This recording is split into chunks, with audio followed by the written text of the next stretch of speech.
having trouble falling asleep? Well, I'm sorry to hear that, but I was hoping that I would be able to help you out today. Does that sound good? Now, why do you think you can't fall asleep? Are you not tired, or is your neck sore, or your head sore? Your neck sore? Well, I could try and help you with that by giving you a little massage with some lotion. And hopefully that would relax you and take away some of your pain. And then I am going to read to you just to help you drift off to sleep. Because sometimes I find that a little bit of personal attention and the sound of someone's voice always helps me fall asleep. Good. Well, are you nice and comfy? Comfy? Good. Also have this spray here that is called Sleep Serenity, and you're supposed to use it on your pillow, like a pillow mist, and it has chamomile and lavender in it, which are both meant to be very relaxing in aromatherapy. So I am going to just spritz the pillows around you. No, it's not too strong. It's just nice and calming. Do you want to smell it? There you go. Yeah, it's not a strong scent, it's just relaxing. So,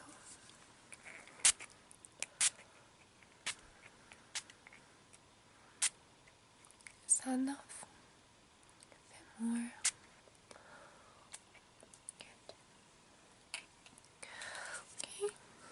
Now if you just take a couple of deep breaths in through your nose and out through your mouth.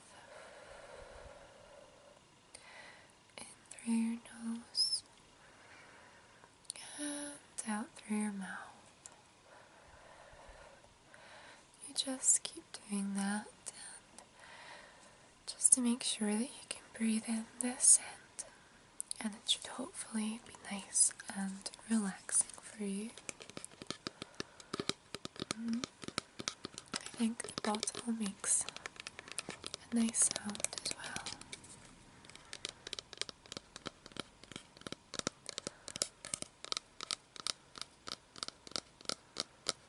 Okay.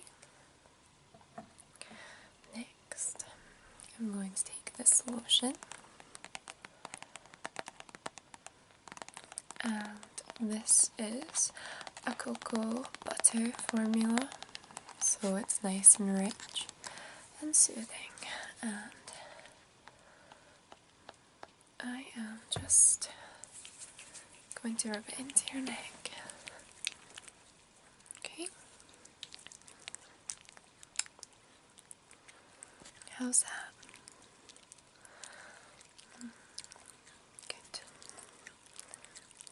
Pressure okay?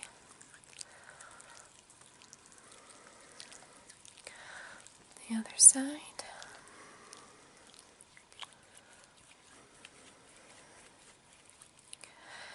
Now it feels like you have a couple tender spots, a couple of knots in your neck. Have you not been sleeping well recently?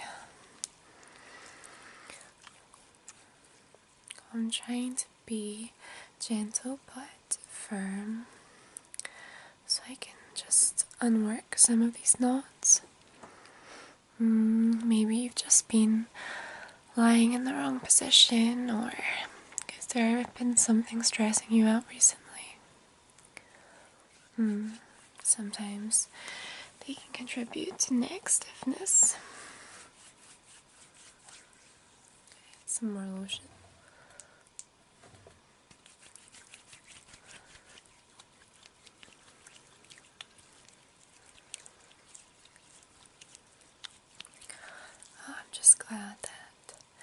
I can help out, because there's nothing worse than not being able to sleep. Especially when you know that you have to be up early the next day.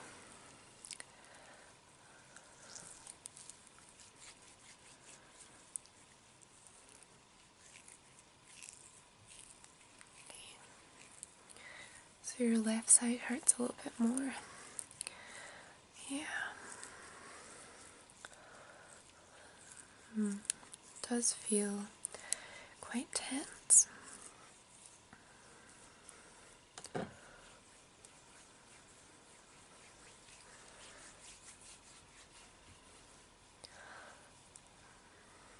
Okay. Get right up to the back of your neck. Sometimes that can be the part that carries the most stress. There we go. How does that feel? Better? Good. I'm glad I could help. If I go on for too long, my thumbs get a bit sore. Well, if you just want to, I'll lie back now. Get as comfortable as possible, and I can read to you for a little bit if you want. Okay. Well, I chose, if I can find it, there it is. I chose a book that I don't think you'll have read before, and it is by a Japanese author. You might have heard of him. His name is Haruki Murakami. And he's done a lot of quite successful books that have been successful in Japan but also in the West. And this specific book is Norwegian Wood, which I believe is named after a Beatles song, but I could be wrong about that. I've only read half the book myself, so I thought I would start from the beginning with you and see how far we could get. Okay?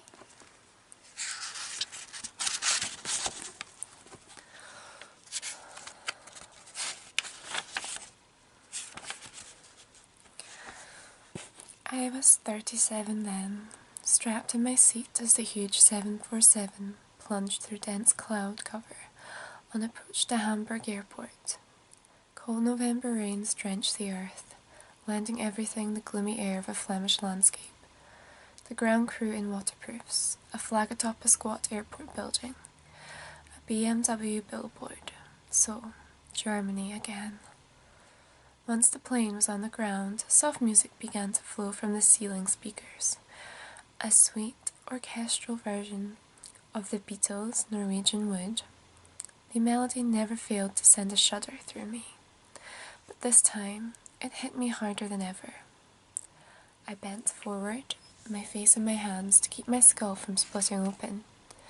Before long, one of the German stewardesses approached and asked in English if I were sick. No, I said, just dizzy. Are you sure? Yes, I'm sure, thank you. She smiled and left, and the music changed to a Billy Joel tune. I straightened up and looked out of the window at the dark clouds hanging over the North Sea, thinking of all I'd lost in the course of my life. Times gone forever, friends who had died or disappeared, feelings I would never know again. The plane reached the gate, people began unfastening their seatbelts and pulling luggage from the overhead lockers. And all the while I was in the meadow. I could smell the grass, feel the wind on my face, and hear the cries of the birds. Autumn 1969, and soon I would be 20. The stewardess came to check on me again. This time she sat next to me and asked if I was all right. I'm fine, thank you, I said with a smile. Just feeling kind of blue. I know what you mean, she said. It happens to me too every once in a while. She stood and gave me a lovely smile. Well then, have a nice trip. Auf Wiedersehen. Auf Wiedersehen. 18 years have gone by, and still I can bring back every detail of that day in the meadow. Washed clean of summer's dust by days of gentle rain. The mountains wore a deep, brilliant green. The October breeze set white fronds of head-high grasses swaying. One long streak of cloud hung pasted across a dome of frozen blue. It almost hurt to look at that far-off sky. A puff of wind swept across the meadow and through her hair before it slipped into the woods to rustle branches and send back snatches of distant barking. A hazy sound that seemed to reach us from the doorway to another world. We heard no other sounds. We met no other people. We saw only two bright red birds leap startled from the centre of the meadow and dart into the woods. As we ambled along, Naoko spoke to me of wells. Memory is a funny thing. When I was in the scene, I hardly paid it any attention. I never stopped to think of it as something that would make a lasting impression. Certainly never imagined that 18 years later, I would recall it in as much detail. I didn't give a damn about the scenery that day. I was thinking about myself, and I was thinking about the beautiful girl walking next to me. I was thinking about the two of us together, and then about myself again. I was at that age, that time of life when every sight, every feeling, and every thought came back like a boomerang to me, and worse, I was in love. Love with complications. Scenery was the last thing on my mind. Now though, that meadow scene is the first thing that comes back to me. The smell of the grass, the faint chill of the wind, the line of the hills, the barking of a dog. These are the first things, and they come with absolute clarity. I feel as if I can reach out and trace them with a fingertip, and yet, as clear as that scene may be, no one is in it. No one. Naoko is not there, and neither am I. Where could we have disappeared to? How could such a thing have happened? Everything that seemed so important back then, Naoko and the self I was then, and the world that I had then, where would they have all gone? It's true, I can't even bring back her face, not straight away at least. All I'm left holding is a background, pure scenery, with no people at the front. True, given time enough I can remember her face. I start joining images, her tiny cold hand, her straight black hair, so smooth and cool to the touch, a soft rounded earlobe, and the microscopic mole just beneath it, the camel hair coat she wore in the winter. Her habit of looking straight into my eyes when asking a question, and the slight trembling that would come of her voice now and then, as though she were speaking on a windy hilltop. And suddenly her face is there, always in profile at first, because Naoko and I were always out walking together side by side. Then she turns to me and smiles, and tilts her head just a little and begins to speak. And she looks into my eyes, as if trying to catch the image of a minnow that has darted across the pool of a limpid spring. It takes time, though, for Naoko's face to appear, and as the years have passed, the time has grown longer. The sad truth is that what I could recall in 5 seconds, all too soon needed 10, and then 30, and then a full minute, like shadows lengthening at dusk. Someday, I suppose, the shadows will be swallowed up in darkness. There is no way around it. My memory is growing ever more distant from the spot where Naoko used to stand, where my old self used to stand, and nothing but scenery, that view of the meadow in October, returns again and again to me like a symbolic scene in a film. Each time it appears, it delivers a kick to some part of my mind. Wake up, it says, I'm still here. Wake up and think about it. Think about why I'm still here. The kicking never hurts me. There's no pain at all. Just a hollow sound that echoes with each kick. And even that is bound to fade one day. At Hamburg Airport, though, the kicks were longer and harder than usual. Which is why I'm writing this book. To think. To understand. It just happens to be the way I'm made. I have to write things down to feel that I fully comprehend them.